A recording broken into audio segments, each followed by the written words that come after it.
Warning: our YouTube channel and its videos may contain scenes, language, and content that may not be appropriate for all audiences.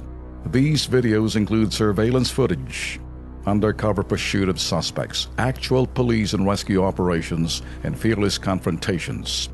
If you do not approve of the content, please do not watch our videos. If you wish to continue, we strongly advise that you proceed with caution.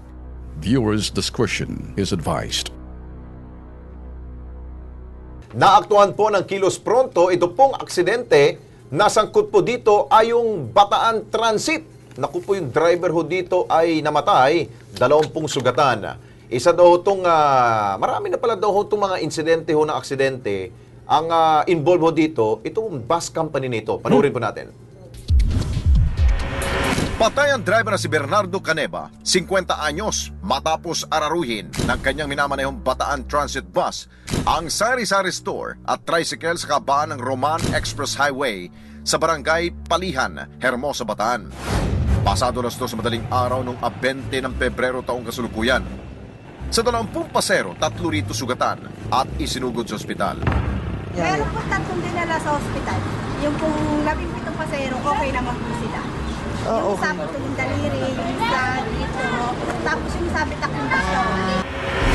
Alas 7 na umaga, ng araw ring yun, naaktuhan namin ang pahirapang pag-alis ng naturang bus na may plakang ACC 9762 sa pagkakasalpok nito. Mabuti na lamang walang taong nadamay sa loob ng tindahan. Gusto ko namin natutulog. Biglang-bigla, nakarinig kami ng malakas na mga impact na yun nga, nangyaring ganyan. Ayun, nalibangan, nakasira lahat yan. May mga laman nga sa rep yan, may kompletong gamit yan. Ayun naman, hindi naman natin kagustuhan yung mga aksidente. Yung mabayaran lang nila yung mga na-damage. Siyempre, yung damage sa property, natural, yun ang, pati yung building na nasira, yun ang dapat lang namang sagutin siguro nung Bataan Transit. Kwento na ilang pasahero, inatake raw sa puso ang bus driver kaya't lumihis at sumubsob sa tindahan. Tumagi namang magbigay ng pahayag sa Kilos Pronto ang bus inspector ng Bataan Transit. Pero teka, nakaligtas man sa kamatayan ng mga pasahero, hindi na biro itong operasyon ng Bataan Transit Company Incorporated. Malala kasi nito lamang February 9, 2017. Sa pagkaripas ng takbo ng isang Bataan Transit bus na may body number 2942, nasagasaan ito ang 3 mag-iina na nooy patawid sa pedestrian lane sa tapat ng Prado Saba Elementary School sa Lubao, Pampanga. Lumalabas ang investigasyon na nawalan daw ng preno ang bus. Kritikal ang mga biktima sa ospital, samantalang nakapagpiyansa ang driver sa kasong reckless imprudence resulting in multiple physical injuries. Bagamat inaasikaso ng pamunuan ng Bataan Transit ang danyo sa mga napinsala sa magkasunod na aksidente, ang ganitong irresponsable at kaskaserong pagmamaneho sa lansangan dapat pa rin kastiguhin ng LTFRB.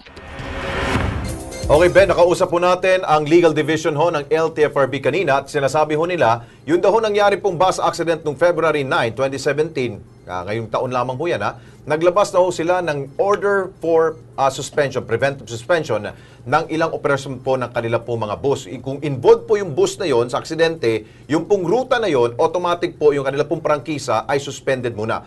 Nasa TV screen po ang listahan ng mga Bataan Transit with plate numbers na suspendido pong pasada sa rutang Balanga, Bataan, Manila at vice versa. At itong bagong aksidenteng ito, kinasasakutan po ng Bataan Transit, na ating pong naaktuhan, abay panibagong kaso na naman pong kakarapin ng pamunuan po ng naturang bus company, Ben. Ako, Lex, ako'y nananawagan sa LTFRB. Ilabas niyong pangil ninyo, mga bossing sa LTFRB.